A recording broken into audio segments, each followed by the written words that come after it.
Écoutez ce que dit le président. Écoutez. Plus intelligente pour accroître l'activité et pour baisser les économies, le Premier ministre, il les recevra. Voilà. Voilà, donc vous avez entendu, donc moi je prends le président au mot. Moi la gueuse, l'ascendant et la moins que rien. Monsieur le président de la République, je vous prends au mot.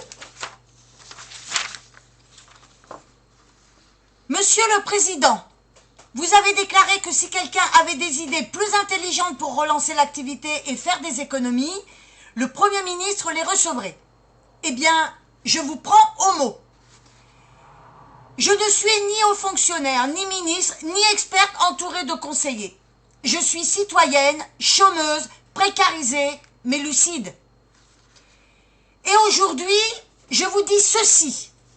J'ai des idées et surtout, j'ai vécu ce que vous refusez de voir. J'ai connu les dossiers suspendus pour quelques centaines d'euros gagnés, l'impossibilité de me former à cause d'un diplôme manquant, les démarches humiliantes, les menaces de radiation, l'angoisse de ne plus rien percevoir, les refus sans explication et le silence d'une administration qui prétend accompagner tout en écrasant. Pendant ce temps, des millions d'euros partent dans des cabinets de conseil, des emplois fictifs ou des dispositifs qui ne servent à rien. Pendant ce temps, les plus fragiles sont culpabilisés, contrôlés et punis. Alors, Monsieur le Président, quelques idées simples de terrain que vous pourriez écouter. Premièrement, limiter les normes qui paralysent les citoyens comme les entrepreneurs. Deuxièmement, faciliter l'embauche et le licenciement pour fluidifier l'activité sans pénaliser. Alors, hypothèse de départ, pour les chômeurs catégorie A, environ 2,8 millions, chiffre arrondi en 2025. Salaire moyen net d'un emploi, 1 500 € par mois.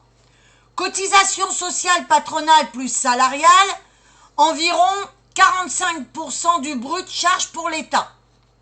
Gain moyen estimé pour l'État en impôts, plus cotisation, plus économie par chômeur au travail, 800 € par mois, approximatif en incluant charges perçues plus RSA, allocation non versée. Deuxièmement, calcul approximatif.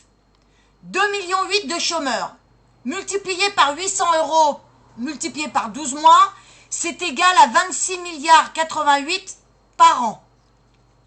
Environ 27 milliards d'euros de gains annuels potentiels pour l'État si chaque chômeur accède à un emploi. 4. Ouvrir l'accès aux formations à tous. Oui, sans barrière élitiste. Supprimer les postes de conseil inutiles et réinjecter ces moyens dans l'accompagnement réel. Sixièmement, réformer l'AME pour éviter les abus, sans abandonner les vrais malades. Septièmement, revoir la politique migratoire avec fermeté et clarté au service de l'intérêt général. 8. À ce propos, je vous ai envoyé une loi rédigée contre l'immigration. Je vous la réitère. J'en étais à huitièmement. Créer un revenu d'accompagnement digne qui s'appuie sur la confiance et non la suspicion. 9. Alors, ils veulent supprimer des jours fériés chrétiens. C'est risible quand même, hein. C'est un énarque qui a trouvé que ça pour rapporter de l'argent à l'État. Moi, je vais vous trouver autre chose. Ils veulent supprimer des jours fériés chrétiens. Et si on commençait par rajouter 1 heure de travail à ceux qui ont un emploi stable, c'est plus juste, plus efficace et ça ne détruit pas la mémoire collective. 10. On veut supprimer des jours fériés pour travailler plus. Mais si on rajoutait simplement 1 heure par semaine aux 25 millions d'actifs, on rapporterait 8 milliards à l'État par an.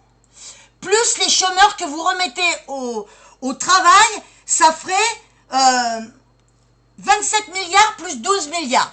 Voilà, donc vous avez presque vos 40 milliards.